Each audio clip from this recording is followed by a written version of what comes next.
أهلا البنات، مرحبا بكم معايا في القناة ومرحبا بكم معايا في وصفة جديدة. كما راكم تشوفوا وصفتنا تاع اليوم هي لي صابلي. دوك تقولوا لي ما كاش اللي ما يعرف لي صابلي. نعم، اليوم جبت لكم وصفة تاع لي صابلي ما فيها حتى جرام تاع زبدة، فيها غير الزيت. الوصفة هذه تاع زمان تاع المحلات، يعني على بالنا باللي القهاوي تاع الجزائرية فيها كامل هاد لي صابلي الكبار.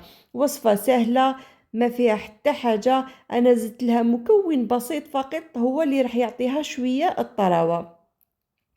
كما قلت لكم المقادير موجوده في كل بيت، اروحوا تشوفوا هنايا كيش درت الوصفه هاديه. المكونات كلها راهي مكتوبه اسفل الفيديو. انا شديت بيتخا ولا نتوما تحبوا باتر تحبوا الفوي كما تحبوا. درت البيض والسكر الناعم ونقعد نخلط حتى يضاعف لي الحجم تاعو، يعني يولي لي قريب ابيض.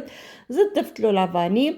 بعد ما يضاعف الحجم كما راكم تشوفوا نقعد نضيف الزيت تدريجيا، يعني ما نضيفوش دفعه واحده، نضيفه تدريجيا ونقعد نخلط. والها وليك الخليط ولا المكون اللي زدته هو الحليب.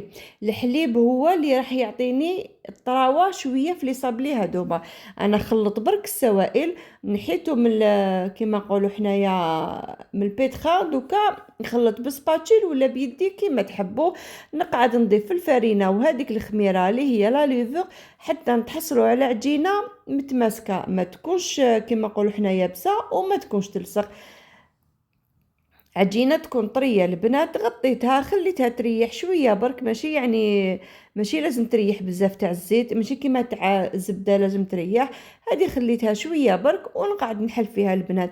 اللي صاب لي على بالنا بالليل لازم نديرو ان ساشي من التحت ولا كاش حاجه. انا عندي هادو ما نخليهم غير كي نخدم بهم الكاطو. فتحتهم، ما فتحتهمش خشان وما فتحتهمش رقاق. دوك نوري لكم السمك اللي فتحته به. شوفوا البنات هذا هو السمك، ما راهي خشينه ما راهي رقيقه.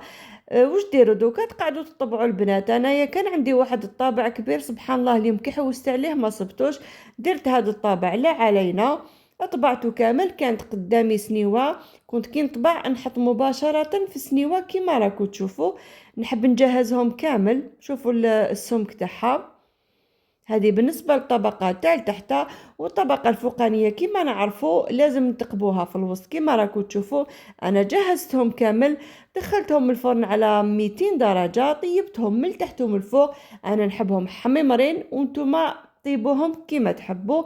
هاولك بعد ما طابوا لي البنات انا خليتهم يحمروا، نحبهم يعني مقرمشين كما راكم تشوفوا حميمرين. الله الله، دوك تسمعوا القرمشة.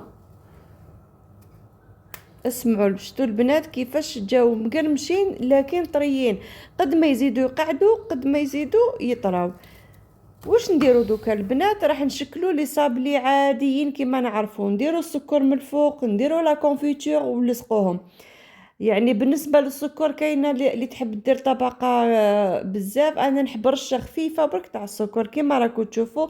لصقتهم ونعمر الوسط تاعي بلا كونفيتور. انا استعملت الكونفيتور ولا المربى تاع لي فخاز كيما راكم تشوفوا.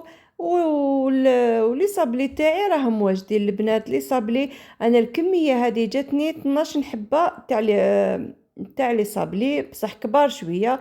تحبوا تستعملوا نفس الوصفه وديروا هذوك لي صابلي العاديين قادرين. انا حبيتهم كما راكم تشاهدوا كبار. هذه هي الوصفه تاعنا اليوم البنات. يعني في وقفه ديروهم مع القهوه كما قلت لكم تاع العشيه. واش نحكي لكم، نتمنى ان شاء الله تكون عجبتكم الوصفه. نتمنى ان شاء الله تاني تجربوها. استنوني في وصفه اخرى وما تنسوش البنات تتابعوني. سلام.